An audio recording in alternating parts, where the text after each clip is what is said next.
معانا قصة. تعرف هيك قهوة الصبح المنعشة؟ قصة منعشة بتفرح القلب والله. يقول صاحب القصة سبحان الله وكأنها رسالة من الله. إياك بعد ما نزلنا في ناس كانوا يعني يقنطوا من رحمة الله وكأنهم قانطون من رحمة الله، وتأتي هذه الرسالة لتربط على الكتف لكل من يظن إنه الطريق مغلق والطريق طويل والأسباب معدومة ومن أين نبدأ ومن أين ننتهي. والله إنها قصة تفرح القلب، كيف بيقولوها قهوة الصباح أو عطر يعني هيك منعش. السلام عليكم ورحمة الله وبركاته. بدي أحكي لكم قصتي مع الاستغفار. أنا قبل ما أتزوج ما كان معي ولا درهم، وكان علي ديون، مع هيك كان مفروض يكون فرحي بعد 6 أشهر معدوم، ولا معاه لا فوق ولا تحت، وبعد 6 أشهر العرس ومديون أخرى. ما كنت أملك لا بيت ولا شيء في الإمارات. في يوم طلع لي فيديو من قناة الشيخ محمد حجازي بيتكلم عن فضل الاستغفار وكيف أنه بيجيب الرزق والفرج والزواج والذرية وكل شيء بإذن الله. من يومها واظبت على الاستغفار، وربنا رزقنا من حيث لا أحتسب. فرشت بيتي ب40,000 درهم، وعملت فرح كبير وعزمت كل الناس. والغريب إن عدد الاستغفارات اللي استغفرتها كانت 42,000 مرة. والأعجب أن المبلغ اللي كان معي وقتها كان 42,000 دولار.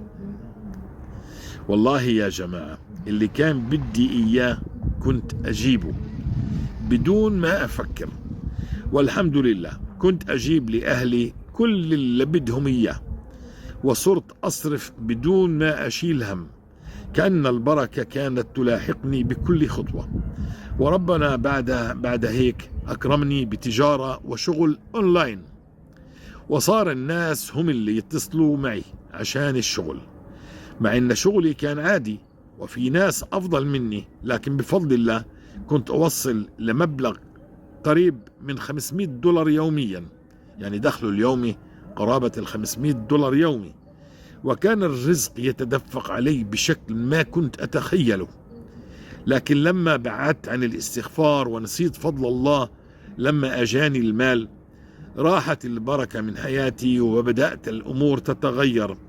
ربنا سبحانه وتعالى رجعني تاني وسحب مني المال وخلى علي القرض عشان أرجع إله وأتوب وأتذكر إن الرزق كله منه وحده، لا من شطارة ولا من ذكاء. بس اليوم والله يا جماعة الله ما قضى عني الدين بعد، مع إني كنت أقدر أسده واللي هو 100,000 درهم، لكن سبحان الله ربنا له حكمة، يمكن عشان أرجع للاستغفار وأتعلق فيه أكثر، وأعرف إن كل خير وبركة كانت منه سبحانه وتعالى. ولما رجعت للاستغفار من جديد ربنا أكرمنا مرة ثانية، ومراتي حملت، ولما كانت بالمستشفى حكوا لها الأطباء إنه ممكن تولد قيصري مش طبيعي، يعني عملية. فقلت لها استغفري طول الوقت لا تتوقفي، وبفضل الله ثم بالاستغفار ولدت طبيعي الحمد لله. واليوم ابني عمره أسبوع، مبارك لك هذا الولد إن شاء الله، الله ينبته نباتا حسنا ويرزقك بره إن شاء الله. نعم، وبفضل الله ثم الاستغفار ولدت طبيعي الحمد لله، واليوم ابني عمره أسبوع، الحمد لله على نعمته وكرمه. وكمان ربنا وفقنا وبدأت أنزل مقاطع دينية، وصارت قناتي على التيك توك فيها 250,000 متابع باسم MMCU. أحطها شوي تشوفوها. نعم هنا وفيها 250,000 متابع باسم MMCU. شترودل. طيب، وعنده متابعين أيضا على اليوتيوب وبرنامج كواي، وكل هذا من فضل الله وكرمه ثم الشيخ محمد حجازي.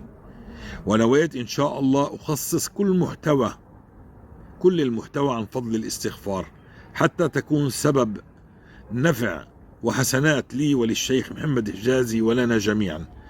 والله يكرمنا جميعا ويقضي عنا الدين جميعا. العبرة من قصتي طالما اسمع، هذا كلام جميل مهم جدا جدا، اسمع. طالما السبحة دائما بيدك، معناته الله راضي عنك، وما بيدك يعذبك. إذا السبحة بإيدك الله راضي عنك، السبحة تركتها، وين سبتها السبحة؟ بالسيارة، بالبيت، معناها أنت عمال تضيع وتضوع وأنت لست ملازم للاستغفار. طيب، هو نقرأ كلامه. العبرة من قصتي طالما السبحة دائما بيدك، معناته الله راض عنك، وما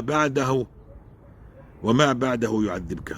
أما إذا كانت السبحة تختفي من أيديك كل شوي، فاعرف إنه في شيء لازم تراجع حساباتك فيه، ذنوب يعني. وأهم شيء يا جماعة ذنوب الخلوات، انتبهوا منها، لأنها سبب كثير من الضيق والحرمان. الله يسلمكم، وصلوا على النبي صلى الله عليه وسلم. أستغفر الله العظيم وأتوب إليه. الحمد لله رب العالمين. ما شاء الله، تبارك الله. بالله عليكم، ما هي قصة وكأنها فنجان القهوة الذي في الصباح هيك بتصحصح عليه.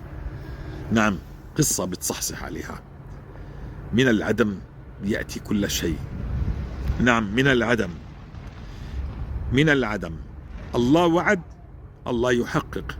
كان عندنا أخ سوداني تذكروه، هذا الأخ السوداني الذي كان بعد الحرب لا شغل ولا عمل، ووالدته يعني عن طريق صديقة والدته التي كانت تسكن في السعودية، وبدأت تراسله، يلا تعال عشان ننزلك على الإمارات. وقال يعني كلها سنة وشوي، ومن صفر ولا شيء، معدوم، لا مع مال ولا مع حق التذكرة ولا بيعرف حدا في الإمارات، إلى يقول لكم إني أنا الآن أتكلم معكم خلال سنة من سيارتي التي هي موديل 2025، وأنا الذي أنفق على والدي، على أهلي كلهم، وأنا الذي عندي راتب أضعاف الراتب الأول، وهذا كله من فضل الله. لا تستهينوا.